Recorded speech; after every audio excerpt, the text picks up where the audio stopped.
Pas si simple, le podcast qui promet de la nuance et du respect dans le brouhaha médiatique. Thème du jour, construire la paix. La guerre en Ukraine s'enlise, sans que l'on ne voie se profiler une issue à ce conflit. Et le Proche-Orient se dirige tout droit dans un scénario de guerre totale.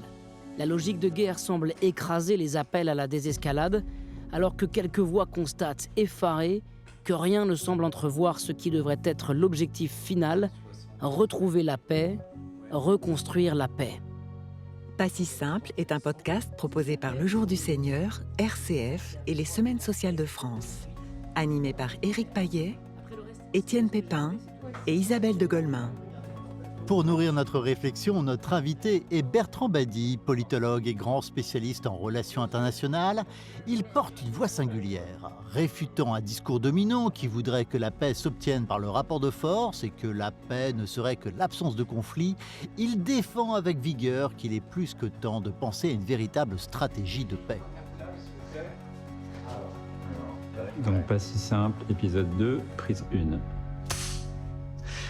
Bertrand Badi, bonjour, merci d'avoir accepté notre invitation avec Étienne Pépin de RCF et Isabelle de Golemin, présidente des Semaines sociales de France, que vous allez plus retrouver à la fin de l'émission. On va parler de ce grand thème de la paix. On a tout de même l'impression que ces derniers temps, la préoccupation de la paix arrive enfin dans les esprits. On entend un petit peu des déclarations s'interroger sur comment construire la paix. Alors vous, qui avez cette question qui vous préoccupe depuis longtemps, vous devez vous sentir un petit peu moins seul ces temps-ci, non ? Je vous trouve un peu optimiste, mais gageons que vous avez une part de vérité. Employer le mot paix est souvent trompeur, parce que si on met derrière le mot paix l'idée de non-guerre, on ne progresse pas. La paix, c'est pas une trêve. La paix, c'est pas un cessez-le-feu. La paix, c'est pas une tractation, une transaction, un compromis. La paix, c'est un état, c'est-à-dire c'est une façon de se poser dans le monde. Et ça, c'est très exigeant.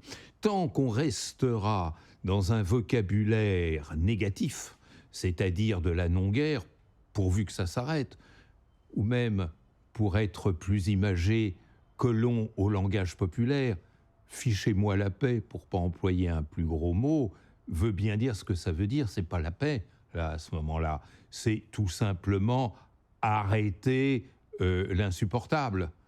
La paix, c'est beaucoup plus exigeant.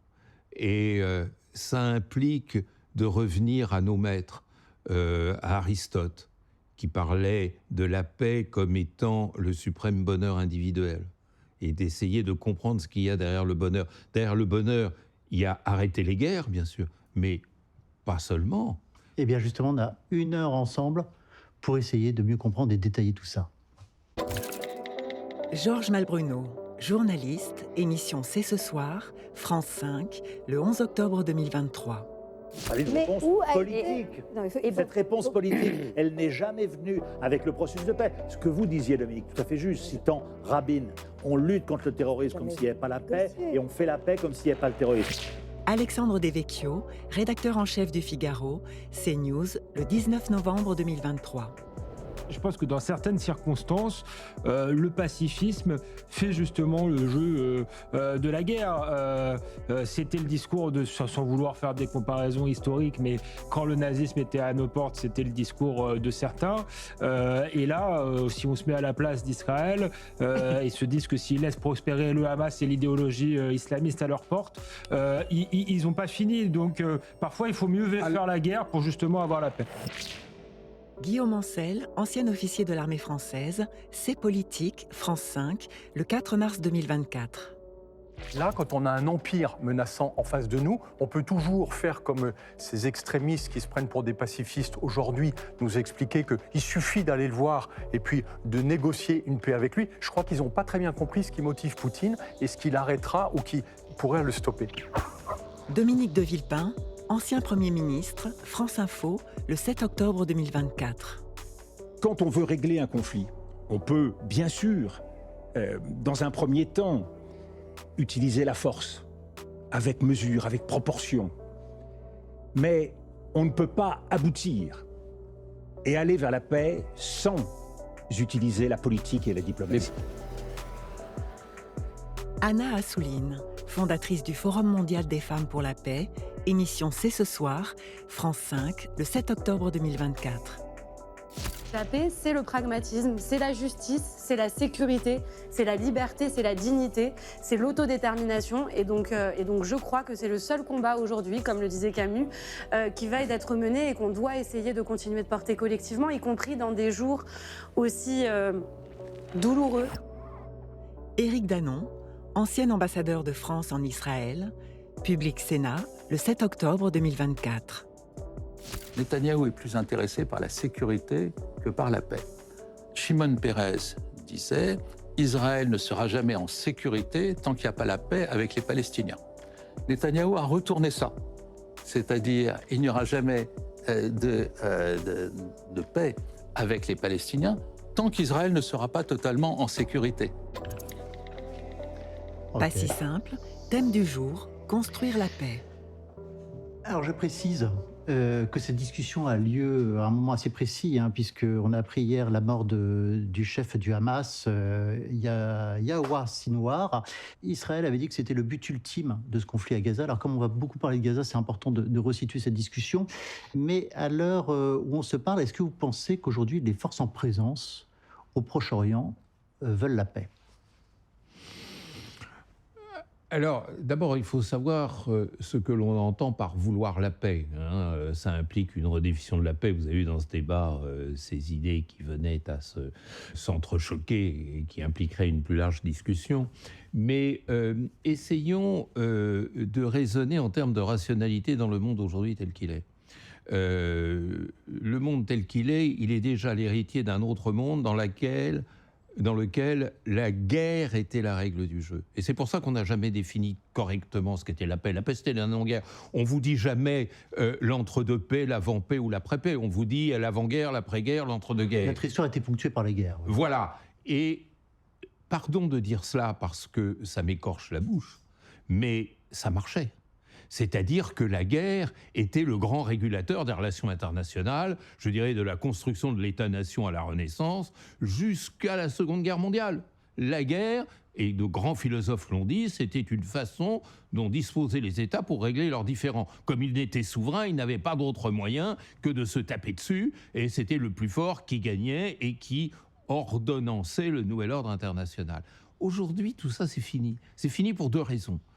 La première, c'est que la guerre ne rapporte plus. La guerre ne résout plus. Je vous mets au défi de trouver une guerre depuis 1945 qui ait pu construire un nouvel ordre international. Ça n'existe plus. Ça, c'est une première raison. La deuxième raison, et là on se rapproche de l'actualité du conflit israélo-palestinien, c'est que la guerre n'oppose plus, comme autrefois, deux États en rivalité, mais des États à des acteurs qui ne sont pas des États. C'est une façon, pardon de ce détour, de vous dire que la rationalité de beaucoup des acteurs de ce conflit n'a rien à voir avec celle des autres. Vous avez plusieurs rationalités. Vous avez la rationalité de l'État d'Israël qui considère que seul l'usage de la force peut garantir sa sécurité. Ça a été très bien dit dans un certain temps. Ce qui conduit finalement à l'absence de plan B. C'est-à-dire, si la force ne marche pas, il faut monter d'un degré et utiliser un peu plus de force. Ça finira bien par marcher. Ça, c'est la rationalité de l'État d'Israël. Vous avez tout un tas d'organisations non étatiques combattantes qu'on appelle terroristes parce qu'elles utilisent des méthodes terroristes qui n'ont pas la même rationalité. C'est-à-dire leur but n'est pas de satisfaire un État qui n'existe pas par définition. Et donc, ça place ces organisations dans une logique de la guerre continue. Ils ont besoin de la guerre. Et puis après, il y a les autres, c'est-à-dire les États-Unis qui ne veulent surtout pas de guerre parce qu'ils ont le sentiment qu'ils ne la maîtriseraient plus, qu'ils n'ont plus la main dessus. Vous avez un pays comme l'Iran qui n'a pas non plus envie qu'il y ait la guerre parce que ça risquerait de détruire les éléments de sa propre rationalité étatique, son programme nucléaire, sa nature, son identité de puissance régionale. Alors, si vous mêlez tout cela, vous avez affaire à quelque chose qui rend difficile une réponse simple. Moi, je dirais que la politique d'Israël, en tous les cas du gouvernement Netanyahou, c'est d'aller vers la guerre totale parce qu'ils considèrent, à tort ou à raison, on en discutera peut-être tout à l'heure, que c'est la façon de construire leur sécurité. Vous avez des acteurs non étatiques qui finalement leur emboîtent le pas, n'est-ce pas, et notamment le Hamas, moins le Hezbollah, parce que le Hezbollah, c'est à moitié un État. Hein. Et puis, vous avez des États de la région qui peuvent être très agressifs, très radicalisés, comme on dit aujourd'hui, mais qui n'ont pas non plus intérêt à la guerre totale. Alors, quelles sont les raisons de la guerre? Est-ce qu'aujourd'hui, finalement, c'est comme un défouloir, un état de fait? On laisse la situation être une situation belliqueuse sans nécessairement chercher la paix? Alors, vous avez raison de poser cette question parce qu'elle met le doigt sur l'intimité du lien historique et peut-être philosophique qu'il y a entre l'État et la guerre. Vous savez, il y a un grand politiste, sociologue, historien que j'ai eu l'honneur de connaître, états-unien, qui s'appelle Charles Tilly. Et Tilly disait « war making, state making », c'est-à-dire l'État a besoin de la guerre a besoin de l'État. Il y a un lien intime qui, au fil des siècles, parce que ça c'est une histoire qui a au moins 300 ans, s'est établie et qui répond à votre question. Pourquoi l'État recourt à la guerre ? Pour réaliser des finalités politiques, nous répondrait Clausewitz, et c'est vrai. Mais c'est aussi parce que la guerre, ça permet de muscler la fiscalité, de muscler la bureaucratie, de se doter d'une armée sur laquelle on est en mesure de s'appuyer, de mobiliser les citoyens, de les contrôler, de contrôler leur allégeance. Vous connaissez cette formule d'Apollinaire, « Adieu que la guerre est jolie ». On a envie de parodier et dire adieu que la guerre est utile aux États. Pour certains, en fait, on peut souhaiter la guerre à des fins politiques et finalement vouloir que la guerre demeure à des fins politiques. Oui, et le mot « souhaiter » serait intéressant à commenter. Il est en partie exact, mais je dirais c'est plus instinctif que ça. C'est-à-dire, c'est comme un instrument que vous avez en permanence sur vous et que vous êtes tenté d'utiliser en dernier recours. Mais le dernier recours, il est vite arrivé dans la logique de l'État. Et si vous regardez l'histoire de France, vous voyez cet enchaînement de guerres. Et le souhait dont vous parlez peut correspondre soit à des rivalités de puissance, soit à une peur, une crainte, à la satisfaction d'un intérêt ponctuel, ou alors à une crise politique intérieure. Il n'y a rien de tel que la fragilité politique intérieure pour se dire bah, « tiens, la guerre va réveiller tout le monde et on va en profiter ». C'est probablement l'un des calculs que M. Poutine a fait en février 2022, ou les mois qui ont précédé, parce que tout ça a été mûrement réfléchi. Donc, vous voyez, quand on parle de la paix, qui est notre aspiration profonde, il faut casser cette logique, cette apparentement, je dirais même, cette interdépendance qui est entre l'État et la guerre, parce que la guerre profite aussi de l'État. Il n'y a rien de tel que l'État et son étendard. Voilà, exactement. Et donc il faut casser ça, et le moment est venu de le casser. Pourquoi ? Parce que regardez, ça ne marche plus. Ça ne marche plus. Et regardez, Israël, qui a employé cette formule depuis 76 ans, n'est jamais parvenu à, comme disent les dirigeants, éradiquer les mouvements terroristes, de même que les États-Unis n'ont pas pu venir à bout du FNL vietnamien, c'est-à-dire du Viet Cong, de même qu'ils n'ont pas pu venir à bout des talibans, de même qu'ils n'ont pas pu venir à bout des Chebabs en Somalie, de même qu'ils n'ont pas pu véritablement contrôler l'Irak comme ils l'auraient voulu. Et on pourrait continuer. Et la France n'a pas pu, tout en gagnant la bataille d'Alger, conserver, comme on disait à l'époque, l'Algérie, et ainsi de suite. Donc ça prouve que le ressort est cassé. Alors, le ressort est cassé, mais en même temps, les dirigeants s'entêtent, parce qu'ils se disent, si on perd la ressource de la guerre, on perd l'essentiel de la ressource politique. Et c'est ça la tragédie. Et c'est la raison pour laquelle c'est des sociétés et des humains que viendra l'aspiration à la paix. Pas si simple. Thème du jour, construire la paix. Même si le monde a toujours connu une suite ininterrompue de conflits, la guerre en Ukraine a marqué le retour de la guerre aux portes de l'Europe, continent qui a pu avoir l'illusion que la paix était un acquis. De quoi nous bousculer dans notre perception de ce mot emblématique que décrypte notre sémiologue Mariette Darigrand. Mariette, moi qui ai grandi à la fin du XXe siècle, je me suis construit dans une Europe qui connaissait la paix et qui pensait d'ailleurs que c'était un État qui ne changerait pas. Si je ferme les yeux, que je pense au mot paix, je le vois avec une grande majuscule, avec éventuellement une colombe dessinée dans son coin. La paix, pour moi, c'était un idéal, une valeur en soi. Est-ce qu'on est en train de changer ? Alors je crois que le mot, oui, est en train de se concrétiser, de perdre un peu sa majuscule, mais revenons quand même sur ce sentiment que nous avons tous né après 1945, c'est-à-dire au pays de la paix perpétuelle. C'était la formule de Kant européenne, et nous avons tous pensé, après la Seconde Guerre mondiale et ses horreurs, que oui, la paix, c'était notre condition humaine. Et donc, comme l'Europe, quoi, ce sont deux entités qui vont ensemble et qui sont ouvertes par une majuscule que nous savons sacraliser. C'est notre vie, elle est là, elle est comme ça. Et cette belle idéal concrétisé, c'est absolument effrité, entaillé, à mon avis, déjà avec le 11 septembre, au début du 21e, ensuite avec la guerre en Yougoslavie, mais très très profondément récemment avec deux guerres, comme on dit, qui sont en Europe, sur notre sol et donc chez nous. Et évidemment la guerre en Ukraine et puis la guerre au Proche-Orient. Donc c'est comme si, sous l'impact de la guerre, la vraie, de la réalité, notre bel idéal devenu notre vie commune était déboulonné, était tombé de son socle. La majuscule est tombée.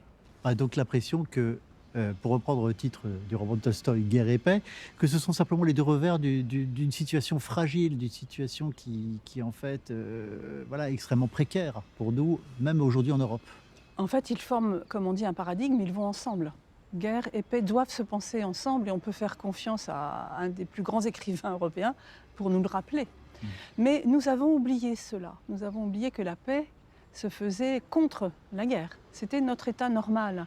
Donc le mot de paix a été dévalué en quelque sorte. Il n'était plus d'actualité et il a été relié à pacifisme, nous rappelant une donnée historique terrible, 38, Munich, etc. Mais depuis quelques mois, depuis probablement l'embrasement du Proche-Orient, quelque chose d'autre est apparu et qui serait justement une sorte de combat pour la paix. D'ailleurs, il y a une association, les guerrières de la paix, etc. Ouais. Et tout d'un coup, à ce moment-là, la paix est apparue comme un processus possible, éventuel. Il n'y a plus eu autant le reproche aux gens qui critiquaient la guerre d'être pacifistes. Il me semble que le mot de paix est arrivé avec une valeur positive, pouvant être relié à un processus de paix. On ne sait pas trop ce que ça peut être.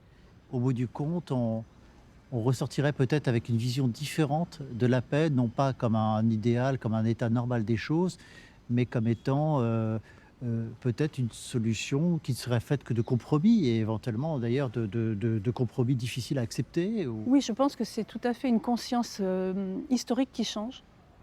Après 1945, probablement nous vivons un moment historique où l'idée de paix, justement, cesse d'être une idée pour être l'aboutissement d'un travail, finalement c'est ça, d'un travail concret, d'un processus.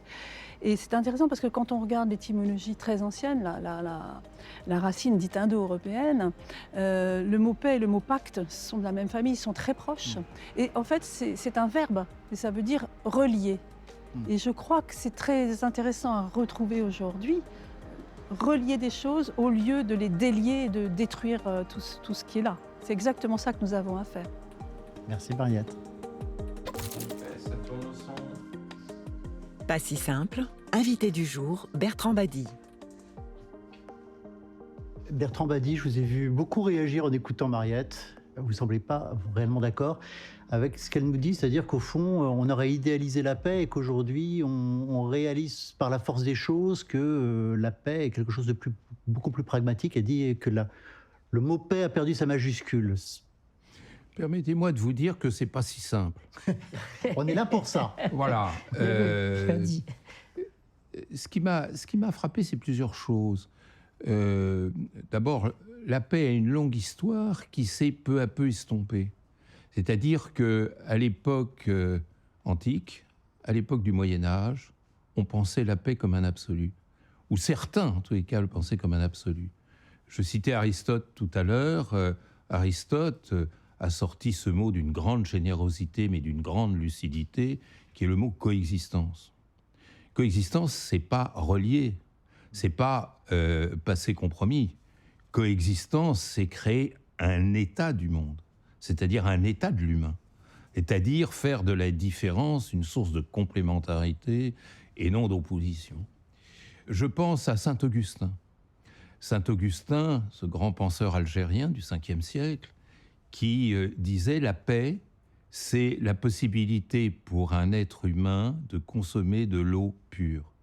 C'est formidable. D'abord, c'est un écolo avant la lettre, mais surtout, ça va à la profondeur des choses et qui montre, et c'est là aussi un point de désaccord, que l'on ne peut pas perpétuellement parler de la paix comme l'envers de la guerre. C'est la guerre qui est un des envers de la paix, un des envers de la paix. Il faut donc repartir de paix. Alors moi, je ne sais pas ce que c'est qu'une paix qui était idéale et qui ne l'est plus aujourd'hui. Moi, je vois une paix qui était claire autrefois, à travers ces deux formules que je vous ai citées, mais j'en ajouterai une troisième. Un penseur tout à fait oublié et inconnu du XIVe siècle, Marcille de Padoue, qui était en même temps conseiller du prince, ecclésiastique, médecin, enfin très très très polyvalent, et qui était surtout un gibelin, c'est-à-dire un partisan de l'empereur contre le pape. À l'époque, c'est le pape qui dominait. Et comme l'empereur était en position d'infériorité, l'idée de Marcille de Padoue était de dire « c'est lui qui pourra défendre la paix ». Il a écrit un livre qui s'appelle « Defensor Pacis », le défenseur de la paix. Et là-dedans, il nous dit quelque chose, moi, que je retiens comme étant le b.a.-ba de notre sujet. Assurer la paix, c'est assurer la sufficientia vitae, c'est-à-dire satisfaire les besoins nécessaires de l'humain. Vous voyez que ça va bien au-delà de la transaction, le compromis. Parce que ce qui me gêne, c'est quand on assimile la paix au compromis et à la transaction, on l'assimile à la fragilité. Bertrand dit dans votre livre L'art de la paix, vous distinguez faire la paix d'être en paix. Voilà. Et vous dites, voilà, il faut viser être en paix. Est-ce que ça veut dire que la paix, elle n'est pas un mouvement, finalement? C'est quelque chose, c'est un état, c'est quelque chose de statique, la paix, alors qu'on pourrait la voir comme une action, comme un processus. Ah, c'est ni une action, ni un processus, ni un statisme. La paix, c'est la vie. À partir du moment où vous dégagez les principes de paix, ça veut dire que vous pouvez avoir un projet de paix, une vie de paix, un état de paix. Et vous allez me dire, d'où rêve? Bon. Et c'est là que je vous réponds, non, en fonction de ce que j'ai exposé tout à l'heure, à savoir qu'aujourd'hui, la guerre ne fait plus son boulot. Pardon de cette expression, mais je fais exprès de le dire en termes crus pour être parfaitement compris.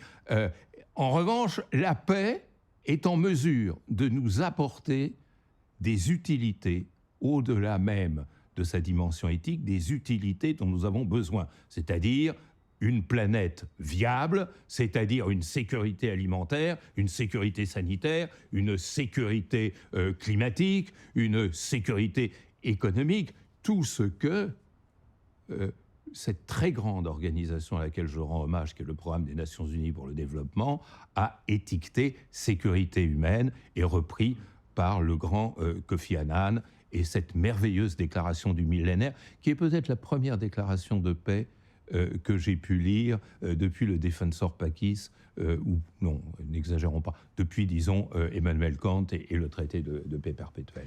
Pour conclure juste sur cette question, sur les aspects que vous donnez à l'instant, juste revenir sur une notion qu'on entend beaucoup, et peut-être même dans la situation qu'on vit en Ukraine et au Moyen-Orient, c'est que la paix n'est pas issue du rapport de force. On entend beaucoup cette question du rapport de force. Oui, c'est ce que j'ai intitulé tout à l'heure l'équilibre de puissance, le fameux balance of power, en disant mais si les puissances s'équilibrent, il y aura nécessairement la paix. Pourquoi ? Parce que si nous sommes tous les deux de puissance égale et que nous pensons de puissance égale, on considérera que la guerre est irrationnelle parce qu'elle nous coûtera cher avec énormément d'incertitudes quant aux résultats. Bon, ça, c'est comme ça qu'est né le dogme de l'équilibre de puissance. Mais c'est absurde, parce que comme on le disait tout à l'heure, une mouche passe et tout s'écroule. Donc, et on l'a vu à moult reprises, d'ailleurs toutes les guerres, l'histoire des guerres depuis la guerre guerre de 30 ans au XVIIe siècle, c'était quand la puissance s'est déséquilibrée. Et donc, voilà. Donc, il faut rompre avec tout ça. Il faut détacher la paix de ce statut second de non-guerre. C'est beaucoup plus ambitieux que ça. Pourquoi ? Parce que derrière cette sécurité humaine, cette redécouverte de l'accomplissement humain qui taraudait et Aristote, et Saint-Augustin, et Marcille de Padoue, il y a non seulement le risque létal face à ces dangers que nous ne voulons pas voir, climatiques, sanitaires, alimentaires, etc. La faim dans le monde, ça tue 10 millions de personnes chaque année. Mais ça tue 2 fois, parce que ces risques humains sont de plus en plus les facteurs de guerre. Donc l'humanité est doublement menacée. Elle est menacée parce que beaucoup de nos semblables ne peuvent pas survivre faute de nourriture, mais aussi parce que le fait qu'on ait ce déficit alimentaire crée de nouvelles guerres. Ça se voit au Sahel, au Soudan, au Yémen, en Afghanistan, dans la Corne de l'Afrique, et on pourrait ainsi continuer. Pas si simple. Thème du jour, construire la paix.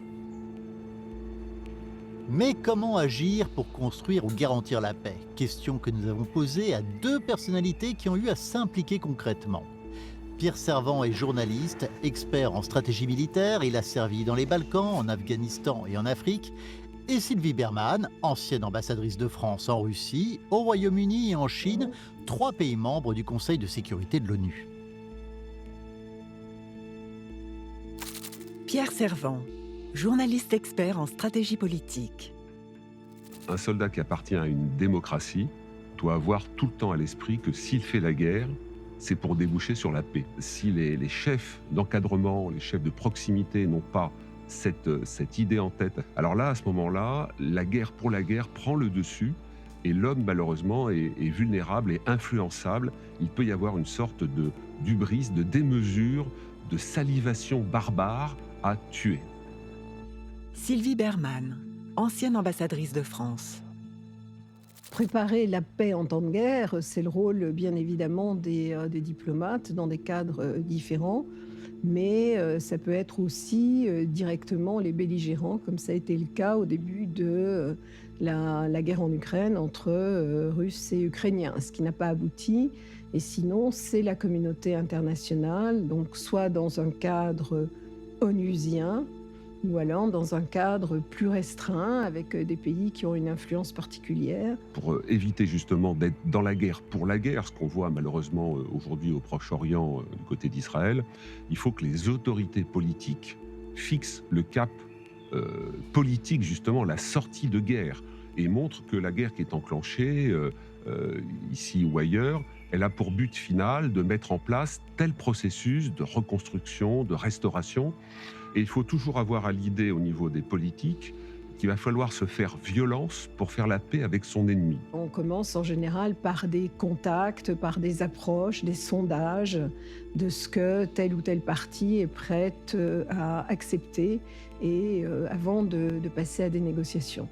Quand les démocraties s'oublient, je pense à la démocratie américaine en 2003, notamment l'invasion de l'Irak, ou à la démocratie israélienne aujourd'hui, elles se perdent et leur adversaire les entraîne dans le chaos et dans la destruction de leur position éthique.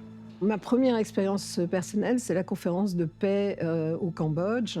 Donc, c'était les Khmers rouges qui détenaient encore le siège aux Nations Unies. À l'époque, on avait décidé d'aider le Cambodge à revenir sur la scène internationale, à avoir un nouveau gouvernement qui était acceptable, dirigé par le prince Sihanouk. Donc, on a négocié avec une faction qui était une faction qui avait commis des crimes, les Khmers rouges, mais c'était un prérequis si on voulait obtenir la paix, et on a obtenu effectivement un accord de paix. La démocratie ne peut pas rentrer dans des processus de guerres éternelles.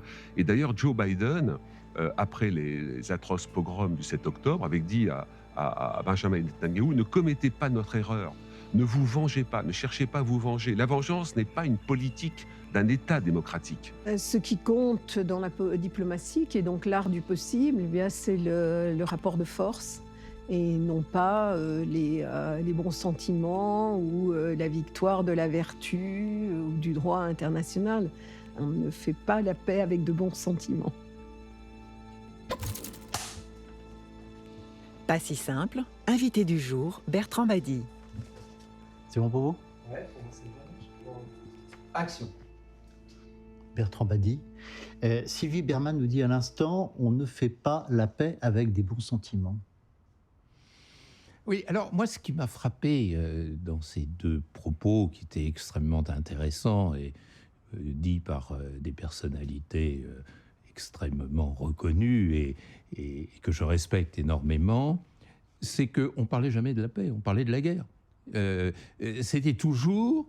sortir de la guerre. Sortir de la guerre, jamais entrer dans la paix, hein, si vous avez remarqué. Mais derrière cette petite querelle sémantique qui en soi n'aurait pas grand intérêt, il y a, je crois, deux choses qu'il faut bien avoir en tête. La première, c'est qu'il ne faut pas confondre la paix avec la résolution des conflits. C'est deux choses différentes. Hein. Vous ne pouvez pas confondre la santé d'un être humain avec la simple résolution d'une maladie ou la simple guérison d'une maladie ponctuelle. Hein. Et c'est peut-être l'un des travers majeurs dans notre histoire récente que d'avoir confondu la rustine et l'ordre global. Il faut voir que c'est la guerre qui fait exception à un État.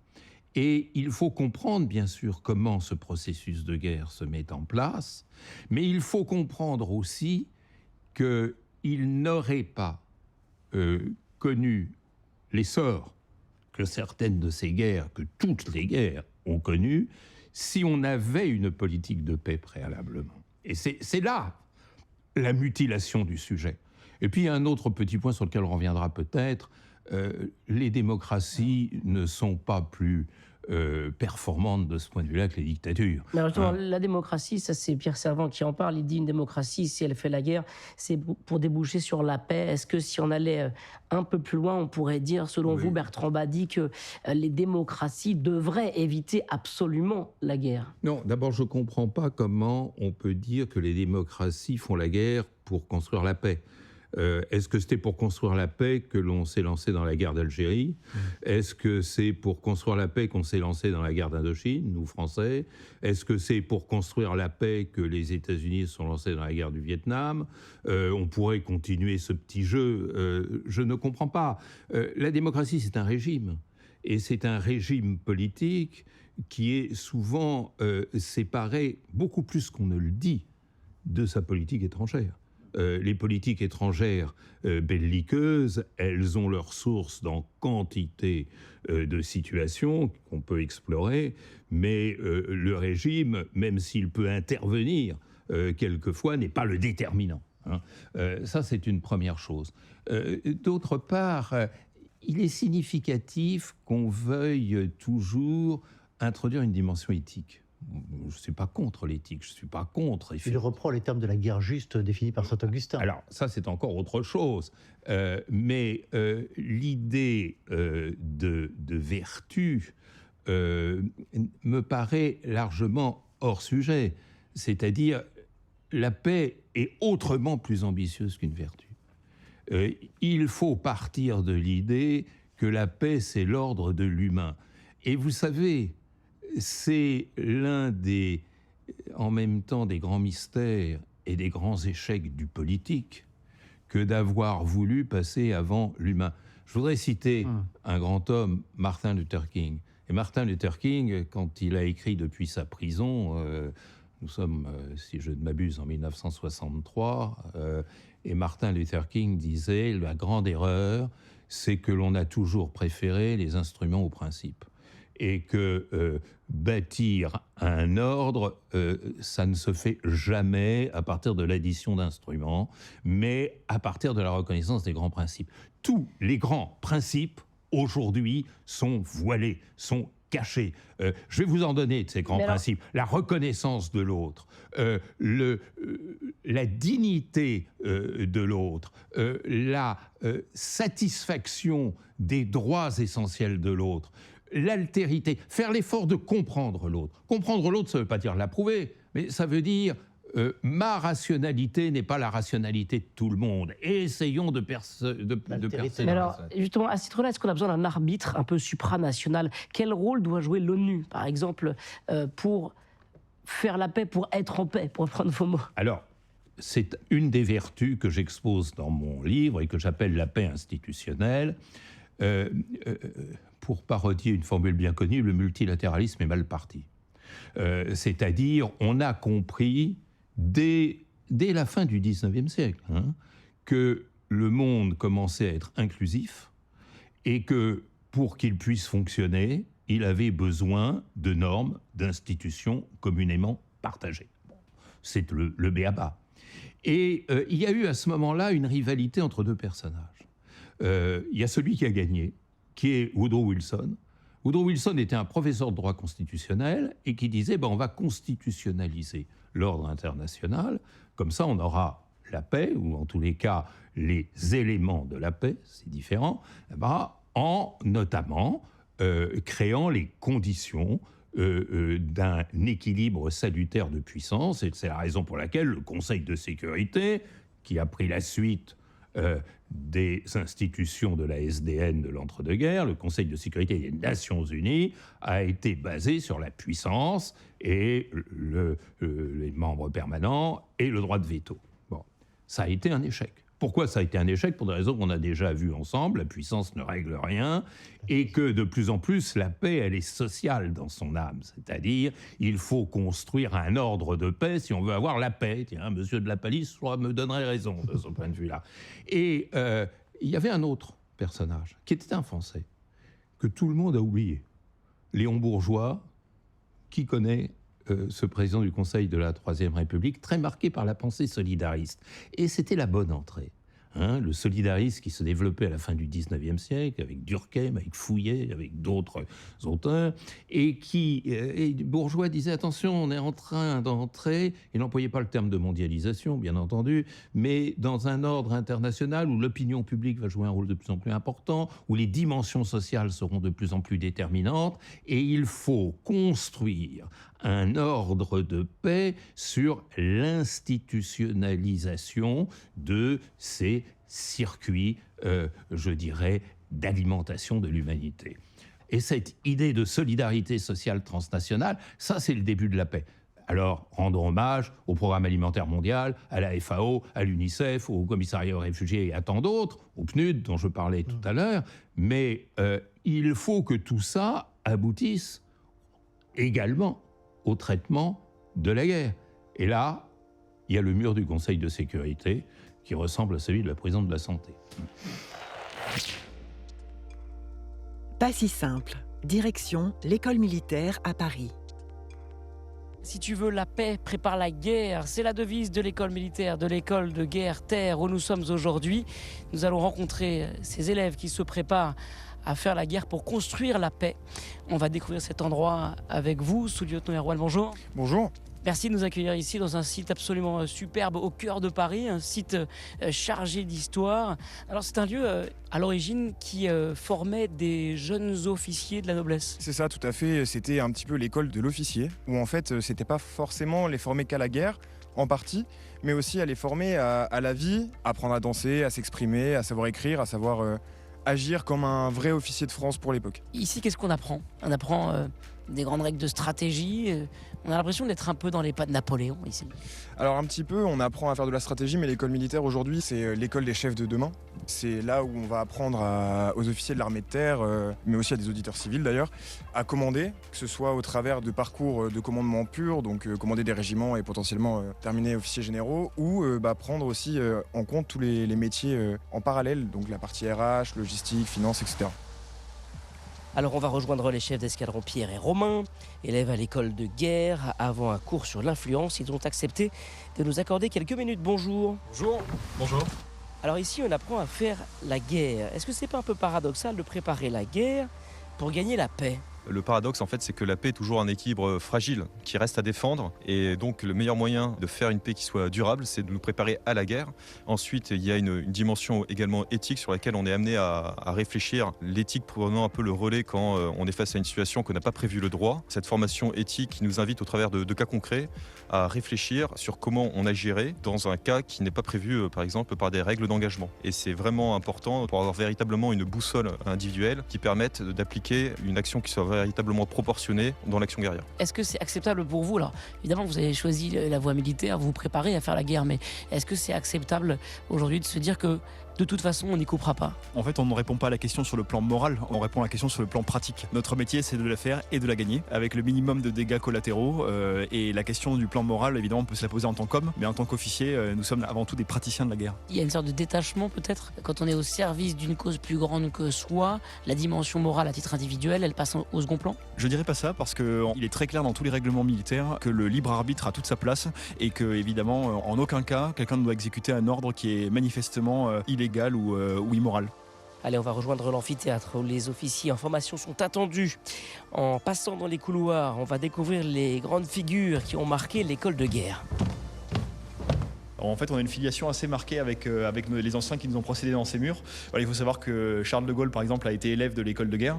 Mais vous voyez ici le portrait du maréchal Foch, qui est un des fondateurs de la pensée militaire française, qui enseignait à l'école de guerre à la fin du 19e siècle et au début du 20e. Vous avez là-haut le portrait du général Leval, qui est le fondateur de l'école de guerre en 1873. Et vous verrez encore une galerie de grands anciens dans le couloir où je vous propose de monter. Allez, on vous suit. Le maréchal Leclerc, au détour d'un couloir. Voilà, on arrive devant l'amphithéâtre où le maître des lieux attend les élèves, c'est le colonel Rondet. Bonjour mon colonel. Bonjour et merci de votre présence aujourd'hui. Dans le contexte violent d'aujourd'hui, est-ce qu'on apprend à faire la guerre ou plutôt à gagner la paix? Le seul but de la guerre, c'est de créer les conditions de la paix. Un homme n'a jamais envie de faire la guerre parce que la guerre, c'est le pire déchaînement des pires passions humaines. C'est l'horreur, c'est le chaos et c'est la destruction. Actuellement, il y a presque 60 conflits armés dans le monde. Est-ce qu'on peut se dire que ces guerres peuvent servir une paix vraiment durable demain? Oui, dans la mesure où, à mon avis, elles vont créer un équilibre derrière ou alors des conditions plus justes, effectivement, pour régler la vie finalement entre les États. Et c'est une question d'équilibre et, à mon avis, de justice. Oui. Alors, chef d'escadron Pierre et Romain, on va vous laisser aller en cours. Mais alors ici, c'est très ritualisé, hein. On ne va pas en cours comme à la fac. Exactement, l'amphithéâtre est présenté toujours au conférencier qui va intervenir. Et là, vous avez un cours de quoi? Là, ce matin, on a un cours sur l'influence et sur les nouveaux champs informationnels. À quel point est-ce que l'information a un impact sur la conduite de la guerre de demain et d'aujourd'hui déjà. Mon commandant, garde-vous. 138e promotion de l'école de guerre terre rassemblée, chef de bataillon Eck à Cohen. Merci. Mon commandant, repos. Je vous en prie, asseyez-vous. Pas si simple, épisode 2, prise 4. Pas si simple. Invité du jour, Bertrand Badi. Bertrand Badi, vous venez d'entendre ce reportage à l'école de guerre-terre, à l'école militaire à Paris. On vous a vu réagir, vous offusquer peut-être. Est-ce qu'il faut apprendre autre chose qu'à faire la guerre dans une école militaire? Non, mais c'est intéressant de voir cette longue et prestigieuse histoire de l'école de guerre. J'ai pas l'impression qu'il y ait une école de paix en France. Il faudrait une école de paix alors, selon vous? Pourquoi pas? Pourquoi pas? Je crois que ça confirme ce que je disais tout à l'heure. On pense la paix à partir de la guerre et non la guerre à partir de la paix. Mais la guerre comme une réponse à une problématique politique, diplomatique. Oui, nous sommes bien d'accord. Donc nous sommes dans cette grammaire de l'apprentissage de la guerre. Quand vous entrez, pour moi c'est il y a très longtemps, mais je m'en souviens très bien, à l'école primaire, on vous apprend l'histoire de quoi? On vous apprend l'histoire de la guerre, on ne vous apprend pas l'histoire de la paix. Qui sont les premiers héros que viennent annoncer les petites Françaises et les petits Français? Vercingétorix, le chevalier Bayard, Louis XIV, Napoléon. Et si on apprenait qui était l'autre? Si on enseignait qui était l'autre? Moi, je trouve absolument effarant qu'on n'apprenne jamais dans nos écoles et nos lycées, et même souvent les universités, les millénaires de l'histoire chinoise. Moi, quand je parle en amphi de l'Empire Tang ou de l'Empire Song, on me regarde comme si j'avais une grossièreté. Qu'on n'apprend jamais l'histoire de l'Afrique précoloniale, où on voit à travers l'Empire Songhai, l'Empire du Ghana, l'Empire du Mali, l'Empire Congo, tout ce génie historique. Du coup, il y a même des gens qui croient que l'homme africain n'est pas entré dans l'histoire. Vous vous rappelez ce gag? Ça mène à ça. L'ignorance de l'autre est le premier facteur belligène. Donc, il faut apprendre l'autre. Et en apprenant l'autre, on s'aperçoit que l'autre a quelque chose à nous apporter. Je vous propose de continuer la conversation avec Isabelle de Golemin, la présidente des Semaines sociales de France. On a encore beaucoup de choses à se dire. Pas si simple. Thème du jour, construire la paix. Un podcast proposé par Le Jour du Seigneur, RCF et les Semaines sociales de France. Invité, Bertrand Badi. On se met là tous les deux ici. Action. Merci Bertrand Badi de nous avoir dressé tout ce paysage. Et c'est vrai qu'on a finalement, encore une fois, beaucoup parlé de la guerre. Alors j'aimerais qu'on parle de la paix. Et j'ai peut-être une première remarque par rapport à ce que vous avez dit. Vous avez expliqué qu'il y avait deux conceptions en 1918 par rapport à la paix. Celle américaine, en gros, c'était une constitutionnalisation de la paix. Et puis Léon Bourgeois, le solidarisme et la création de solidarité. Et pour qu'on parle justement de paix, il y a quand même quelque chose que vous n'avez pas mentionné. Et je me suis dit ça en vous écoutant. Mais en fait, si, ce solidarisme l'a emporté en Europe. L'Europe après 1945, c'est bien la paix. Et une paix qu'on construit sur des solidarités commerciales, des solidarités financières, des solidarités agricoles, de nourriture, etc. Alors, ça marche plus ou moins bien. N'empêche qu'il y a quand même une construction de paix qui s'est faite. Vous n'en parlez pas tellement, finalement. Alors, je dirais un oui et deux non. D'accord. Le oui, c'est vrai. L'Europe a été construite dans l'idée fiévreuse d'éviter une troisième guerre mondiale. C'est une troisième guerre intestine à l'Europe. Et elle a réussi de ce point de vue-là. Et donc, il faut saluer la construction européenne, comme on peut saluer d'autres formes d'intégration régionale. Il y a des formes d'intégration régionale très surprenantes en Asie, qui souvent, d'ailleurs, lient la Chine au Japon, à la Corée, à l'Asie du Sud-Est, et qui, peut-être, nous ont évité la guerre en cette région du monde. Vous avez raison. Mais il y a deux noms. Et deux non et un oui, le non est majoritaire. La première, c'est que je ne suis pas sûr que la rivalité multiséculaire entre États européens soit véritablement éteinte.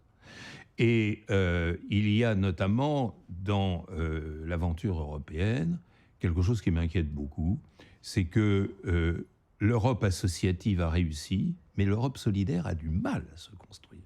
Et c'est là la limite de l'expérience, Et on voit bien très vite comment renaissent les rivalités franco-allemandes ou entre l'Europe de l'Est et l'Europe de l'Ouest. On pourrait ainsi continuer. Ce n'est pas des rivalités belligènes, en tous les cas pas pour le moment, rien ne permettrait de le dire.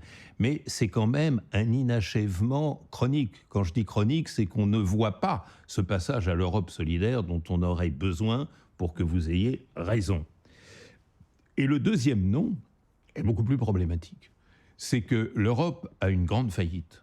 C'est qu'elle n'a toujours pas compris la mondialisation et la manière de se situer dans la mondialisation. Et que si on prend l'histoire de l'Europe post-1945, mais on peut commencer à 1957 pour entrer dans la logique institutionnelle européenne, on constate que l'Europe a souvent été belligène, des guerres de décolonisation, aux interventions militaires multiples, au positionnement actuel par rapport et au conflit israélo-palestinien et au conflit russo-ukrainien. L'Europe reste attachée à son péché mignon, à son hubris, je dirais, originelle, c'est-à-dire cette idée qu'elle est en haut de l'escalier et que les autres sont en dessous. Alors c'est pour ça m'intéresse, parce que vous parlez de mondialisation. Et c'est vrai que finalement, quand on lit votre livre, et puis quand on lit d'autres livres que vous avez écrits, parce que vous avez beaucoup réfléchi sur le Sud et Nord et la mondialisation. Et on se dit que finalement, faire la paix, ce serait complètement revoir l'ordre mondial. Et on a bien vu, c'était très frappant pour l'Ukraine, combien un certain nombre de pays dont on disait qu'ils allaient donner raison à l'Ukraine, finalement, qui est un pays qui était envahi par la Russie, ben non, ils ont plutôt donné raison à la Russie et à la Chine. Donc on voit bien qu'il y a aujourd'hui des forces du Sud qui ne sont pas d'accord avec l'ordre mondial construit en 1945. Et c'est peut-être là qu'il y a quelque chose à jouer sur la justice et une plus grande justice mondiale qui permettrait de construire vraiment la paix, qui n'est pas possible dans l'ordre mondial actuel. Alors, trois éléments de réponse à votre question qui est fort importante. Le premier élément, c'est qu'il faut voir que l'Europe, au moment de la Renaissance, a inventé le premier système international au sens strict du terme, c'est-à-dire système interétatique, les relations entre États-nations qui venaient de se créer. Ce système, il a été pendant plusieurs siècles uniquement européen. Il est devenu difficilement euro-américain à la fin du 19e siècle, quand les États-Unis ont surmonté la doctrine Monroe, on connaît tout ça, mais il s'est arrêté là, c'est-à-dire qu'il ne parvient pas à se mondialiser, ou plus exactement, dans l'esprit des Européens, quand je dis des Européens, c'est des dirigeants européens et souvent des intellectuels européens, la mondialisation ne peut se faire qu'à partir du système de normes, de valeurs et de perceptions propres aux Européens. Dites ça à un Brésilien, un Chinois, un Sénégalais ou un Iranien, il ne comprendra pas. Hein. Bon. Et j'en arrive, l'exemple que vous donnez est tout à fait remarquable, au deuxième palier, qui est cette différence de perception. Il se trouve que moi, j'étais en Afrique le 24 février 2022, lorsqu'a éclaté ce conflit russo-ukrainien, et je parlais de ce conflit avec mes amis tchadiens. J'étais à N'Djamena avec des professeurs de relations internationales, des diplomates, des politiques, des journalistes tchadiens, et je m'apercevais qu'effectivement, ils avaient spontanément une lecture qui était très différente de la mienne, disant en particulier, ça, c'est une guerre entre pays du Nord, et c'est nous, le Sud, qui allons payer la facture. C'était le discours. Bon, ça se respecte, la différence de perception. C'est pas criminel de dire ça. C'est souvent une pensée spontanée qui correspond à quoi ? Qui fait écho, plus exactement, à des décennies, peut-être des siècles d'histoire différentes de notre histoire. Ne nous étonnons pas que l'autre n'ait pas la même perception. Et alors justement, parce que par rapport à ça, ça que je trouve intéressant, en fait, toute cette heure, j'ai pensé à quelqu'un très fort qui serait très heureux de vous entendre. D'ailleurs, il faudrait qu'on lui montre le podcast. C'est le pape François. C'est-à-dire que je retrouve tout à fait dans ce que vous dites cette chose que les catholiques occidentaux ont peut-être un peu de mal à entendre, c'est-à-dire on ne fera pas de paix sans justice sociale. Et lui, il a un point de vue très pays du Sud. D'ailleurs, il vient d'un pays du Sud, il vient de l'Argentine. Et donc, est-ce que là, il ne faudrait pas inventer un nouveau... Comment est-ce qu'on fait pour inventer un nouvel ordre mondial ? Comment est-ce qu'on fait pour tenir compte de cette nouvelle mondialisation, finalement, qui ne soit pas européenne ? Vous avez tout à fait raison. Et le pape François a tout à fait raison. Et d'ailleurs, j'ai souvent été impressionné par ses paroles. Derrière tout cela, il y a une posture qui est de notre devoir. Quand on fait des relations internationales, soit pour les observer, soit a fortiori pour agir, pour produire de la politique étrangère, il faut toujours se poser 3 questions liminaires. Comment l'autre perçoit le même événement auquel lui et moi sommes exposés. Faire cet effort de compréhension. Deuxième question, comment l'autre me perçoit et perçoit ma posture. Et ça aussi, il y aurait bien des découvertes si on s'obligeait à cette modestie, comment l'autre me perçoit. Puis il y a même une troisième question, comment l'autre perçoit la manière dont je le perçois. Et c'est là que commence la source de l'humiliation. L'autre se persuade, à tort ou à raison, mais vous savez, les sentiments, ils sont rarement à tort, que j'ai du mépris pour lui. Et donc, il va se définir non pas par rapport à l'événement, mais par rapport à ce mépris qu'il sent venir de moi. Tant que le vieux monde, et en particulier le monde occidental, ne sera pas sorti de cet absolu, eh bien, nous serons dans le cercle vicieux de la non-paix. Vous voyez, je ne dis pas la guerre, je dis de la non-paix. Il n'y a pas de paix possible. Moi, j'ai écrit cette formule il y a déjà plus de 20 ans. Il n'y a pas de paix possible sans le respect. C'est très beau de parler de démocratie, d'équilibre de pouvoir, etc. Commençons par le respect. Vous savez, je suis un biculturel. Mon père venait d'un pays barbare, comme on le dit aujourd'hui, et ma mère, elle, était une respectable Soissonnaise. Et quelquefois, je me mets au balcon de la France pour regarder passer les autres. Et quelquefois, je me mets au balcon de mon autre culture pour regarder passer la France. Et là, je comprends où sont les étincelles. Voyez. Donc, c'est ça la paix, voyez. Là, il n'est plus question de guerre. Il est question de non-paix. C'est-à-dire, déjà, construire l'altérité. J'invente rien, c'est ce que disait Aristote. Merci Bertrand Badi. Et ce qui est formidable, c'est que ces mots que vous venez de prononcer, on peut évidemment les prendre tous à titre individuel. Je vous rappelle que vous pouvez retrouver ce podcast sur la plateforme du Jour du Seigneur, sur le site de RCF et sur celui des Semaines sociales de France. Je vous dis à très bientôt.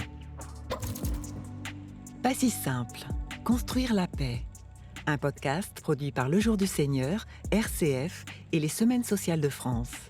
Présenté par Éric Payet, Étienne Pépin, Isabelle de Golemin. Réalisé par Georges de Genevray. Prise de son, David Sandras, Laurent Schwartz. Reportage, Geoffrey Defebvre, Étienne Pépin, Jérôme Tournier. Montage son et mixage, Benjamin Alves. Voix off, Lison Risse. Documentation, Claire Latuile. Production, Frédéric Niquet-Châtelet. Archives, CNews, France Info, Radio France, France Télévisions, Together Media, Public Sénat. Musique, Mima Musique.